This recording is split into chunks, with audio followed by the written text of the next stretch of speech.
রুকু থেকে ছেলেদের মাথা, পিঠ আর পাছা এই তিনটে এক সমান থাকবে। কি থাকবে? এক সমান থাকবে। এই পিঠ অনেক উঁচু হয়ে যায়, পিঠ উঁচু হবে না, পিঠ উঁচু হবে না, সবাই এক সমান থাকবে।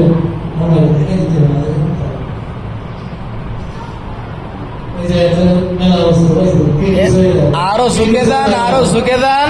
মাথা, পিঠ আর পাছা এক সমান থাকবে। পায়ের বুড়ো আঙ্গুলের দিকে তাকান, পায়ের আঙ্গুলের দিকে তাকায় থাকেন।